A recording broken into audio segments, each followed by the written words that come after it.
BH! Meron daw nawawala sa sarili. Nag-iikab pa ako, videographer eh. Ano naman, balita nga kasi. Nakakaano eh. Ano ba naman yan? Kita mong kagigising ko lang eh. Nawawala sa sarili, gumising ka naman. Inaantok pa ako, may hindi akong gamot eh. Nakakantok yun eh. Fentanyl? Gagi, hindi. Ayaw ko mag-fentanyl.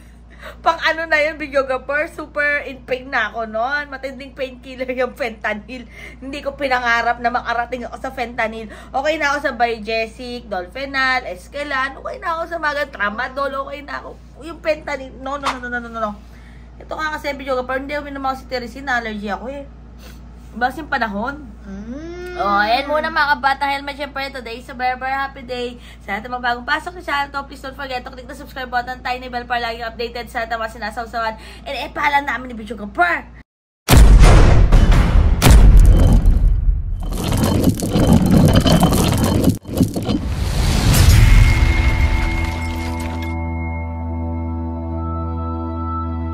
Grabe, nung mga kabata helmet, kahapon hindi na ako nakapag-update. Hindi ba ako nakapag-update kahapon? Uy, nakapag-update pa ako, videographer, di ba? Kailas Kanyas.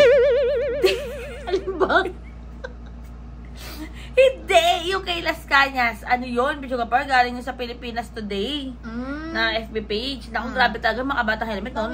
Napanood nyo ba? Hindi, yung kahapon na in-upload natin, yung pangmalakasan nga na free training at trabaho. Galing yan kay Prof. Doc Shelo Magno sa kanyang TikTok account. Pero ito nga, videographer, may nabasa na naman ako.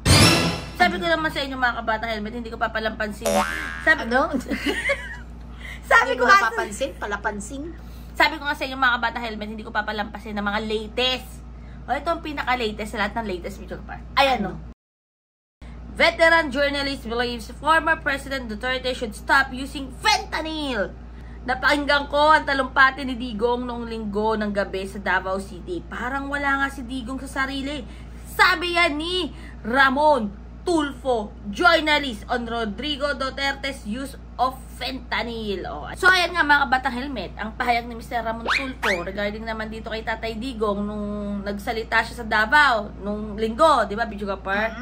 Na ang sabi nga ni Mr. Ramon Tulfo, itigil na daw ang paggamit ng fentanyl.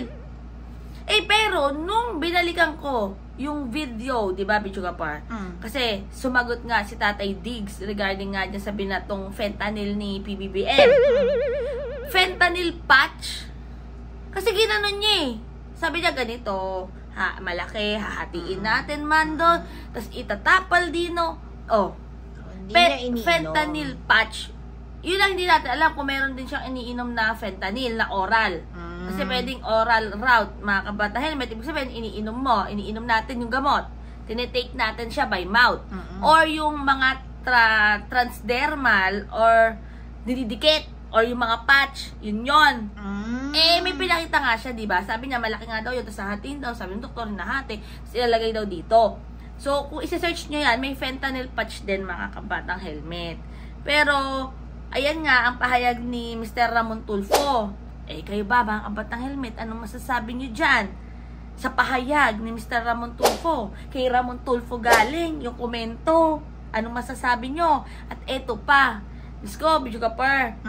Kaya naman pala, may naganap sa Liwasang Bonifacio. Alam nyo ba yung naganap doon? Ako, ano naman naganap? Dapat, wala namang dapat updated kayo mga kabata helmet. Gusto, may mga nagpuntahan palang mga supporters. May dalang tarpaulin, may dalang t-shirt. Kaya nagtaka ako kung kampanya na ba? Hindi nyo alam yan. Hindi nyo alam yan. Naku, hindi kayo updated, videographer. So, abangan nyo yan mga kabata helmet. Kanina naman supporters yan. Walaan nyo. Comment down below. Madami bang nagpunta? Naku, videographer. Nagulat ako sa dami. Sobrang dami? Nagising nga ako eh. Comment down below nyo dyan kung sino yan. Naku, mga kabata helmet. Basta stay happy, stay healthy, and stay safe tayo. As always, at si Atty. Leni Robredo, no, videographer? Sa Rockefeller lang naman. Yes. Diba? Napaka-productive. Nagtutalk siya doon. Yes, napaka-productive ni Atty. Leni Robredo. This is my studio. Villa. And that's Lake Como.